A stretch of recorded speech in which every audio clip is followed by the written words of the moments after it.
Assalamualaikum warahmatullahi wabarakatuh. Ya teman-teman, di sini kita akan berlanjut ke materi selanjutnya yang berjudul peluang. Baik teman-teman, di sini saya akan menjelaskan apa itu peluang dan jenis-jenisnya. Berikut penjelasannya. Peluang dapat diartikan sebagai sebuah cara yang dilakukan untuk mengetahui kemungkinan terjadinya sebuah peristiwa ya teman-teman. Dalam setiap permasalahan, ada ketidakpastian yang disebabkan suatu tindakan yang kadang-kadang berakibat lain. Misalnya contoh tadi, yaitu sebuah mata uang logam yang dilemparkan ke atas, akibatnya dapat muncul sisi gambar G atau sisi angka A. Maka sisi yang akan muncul tidak dapat dikatakan secara pasti. Itu yang dinamakan peluang ya teman-teman. Peluang itu permasalahan ada ketidakpastian yang disebabkan suatu tindakan yang kadang-kadang berakibat lain.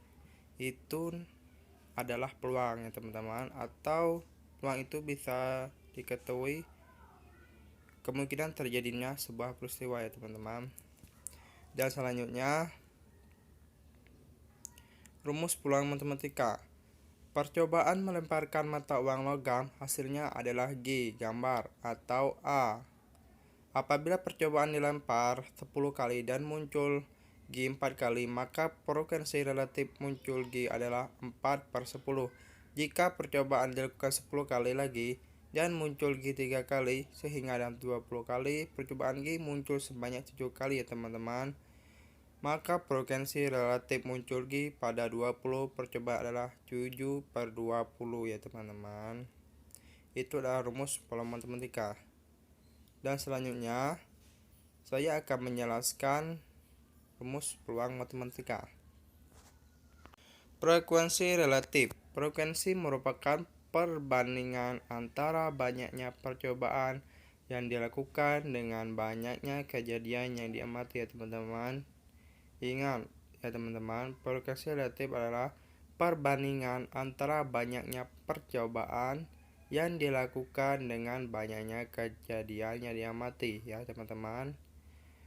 Percobaan yang dilakukan dengan banyak kejadian yang diamati itu dinamakan frekuensi relatif ya teman-teman. Ini adalah rumus frekuensi relatif munculnya kejadian A, yaitu banyaknya kejadian A yang muncul dibagi banyaknya percobaan yang dilakukan ya teman-teman. Teman-teman bisa membacanya rumus frekuensi relatif.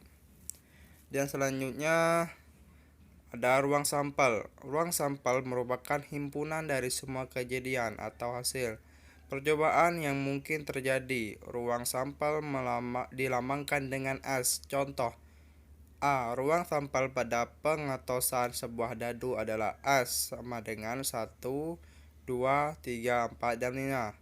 Dan B. Ruang sampel pada pengetosan sebuah mata uang logam adalah S sama dengan A dan G ya teman-teman.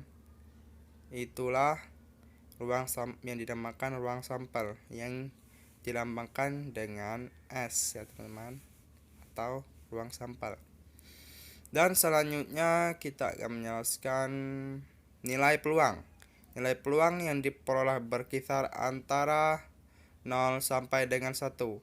Untuk setiap kejadian A, pada batas nilai P per A, P atau P dan A secara matematis ditulis sebagai berikut. O kurang lebih PA kurang lebih 1 dengan PA adalah peluang suatu kejadian A. Jika PA sama dengan O, maka kejadian A adalah kejadian mustahil, maka peluangnya adalah 0. Contoh, matahari terbit di sebelah selatan adalah kejadian mustahil, maka peluangnya 0. Jika P atau A sama dengan 1, maka kejadian A adalah kejadian pasti.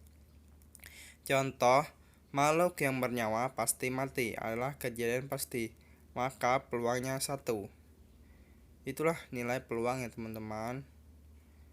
Jika PA 0 itu mustahil dan PA sama dengan 1 itu kejadian pasti nilai peluangnya ya teman-teman. Dan selanjutnya di sini saya akan menjelaskan frekuensi harapan.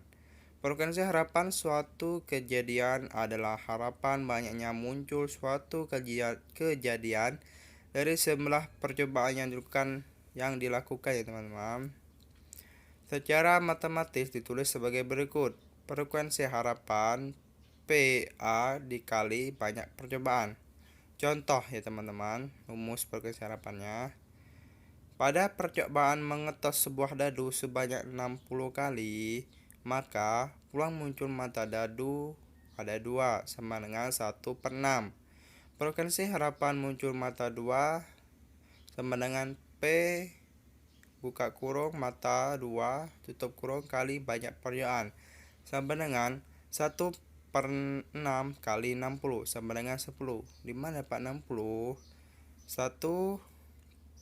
6 bagi 60 sama dengan 6. 6 bagi 60 sama dengan 10. 10 dikali 1 sama dengan 10 ya teman-teman. Itulah hasil dari frekuensi harapan yang hasilnya 10 kali banyaknya percobaan ya teman-teman. Dan selanjutnya adalah contoh soal. Nah, ini contoh soal teman-teman, mohon dipahami ya. Sebuah kantong terdiri dari 4 kaleng merah, 3 kaleng biru, dan 5 kelereng hijau. Dari kelereng-kelereng tersebut akan diambil 1 kelereng. Tentukan peluang terambilnya kelereng berwarna biru. Nah, teman-teman, di sini kita akan menentukan peluang terambilnya kelereng berwarna biru. Inilah jawabannya teman-teman. Jawabannya banyaknya titik sampel nilai S sama dengan 4 tambah 3 tambah 5 sama dengan 12. Titik sampel kelereng biru N atau A sama dengan 3. P sama dengan NA dibagi NA sama dengan 3 dibagi 12 sama dengan 1/4 ya teman-teman. Jadi peluang terambilnya kelereng berwarna biru adalah 1/4. Ya, begitulah jawabannya teman-teman. Semoga teman-teman memahaminya ya. Ya, itulah materi kita tentang peluang ya teman-teman. Semoga teman-teman bisa memahaminya materi yang saya jelaskan tadi ya teman-teman. Mohon maaf bila saya menjelasnya kurang jelas ya teman-teman. Dan semoga teman memaafkan saya, dan kepada Allah saya mohon ampun ya teman-teman. Saya akhiri ya teman-teman. Wassalamualaikum warahmatullahi wabarakatuh.